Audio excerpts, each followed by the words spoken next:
When I was a kid, around 10 or 11 years old, my house was on the end of the low traffic neighborhood road that ran up against a large forest. I would often run around to play games and go for walks with my friends out there behind my house. Of all the forests and woodsy area I've seen, this one seemed to be the most dense. I mean, the trees were so close together.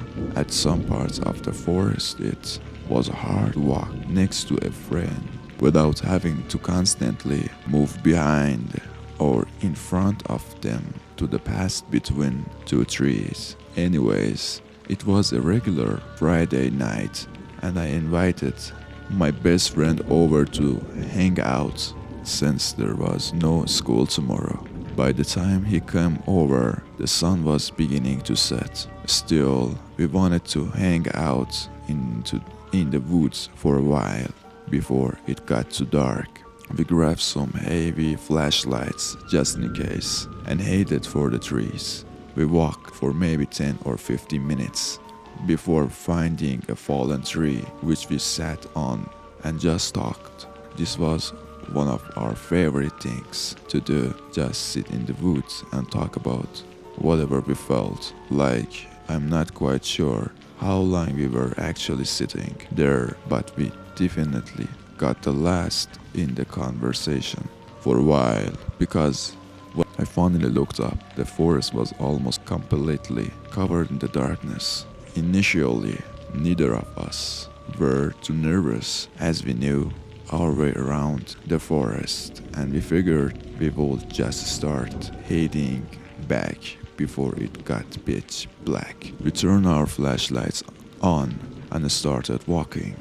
I will admit though, I was definitely a little creeped out. It was almost completely silent other than the crunch of the leaves from our footsteps, and we could only see a few feet ahead of us because of the dense trees blocking the view. After 2 or 3 minutes of walking, we both suddenly stopped as we both heard very distant sound of person walking slowly across the leaves just ahead of us. They must have been behind some trees, just 50 to 20 feet in front of where we were standing.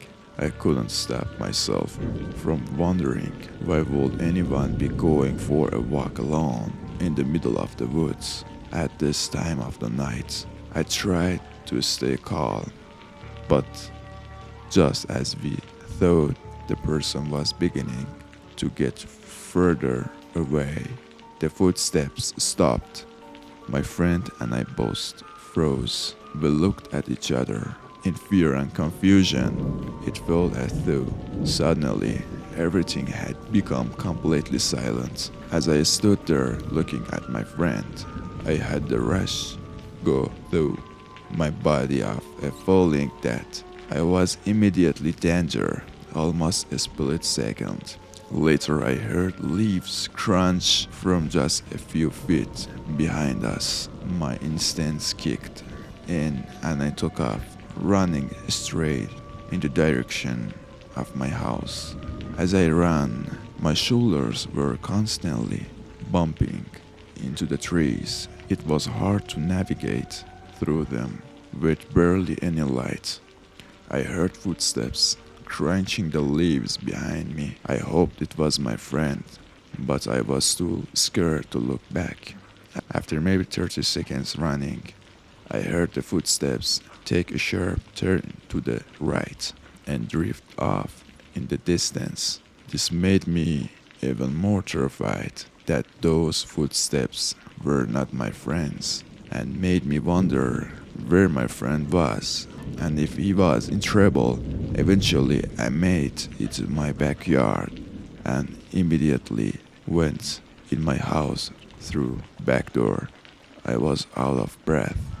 I peeked through the windows looking to see my friend would show up, but after a few minutes passed I had to begin really worry.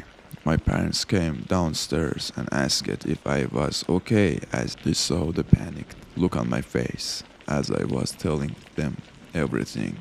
The doorbell rang in front of our house. My dad nervously cracked open the door. My friend immediately pushed the door open and ran inside.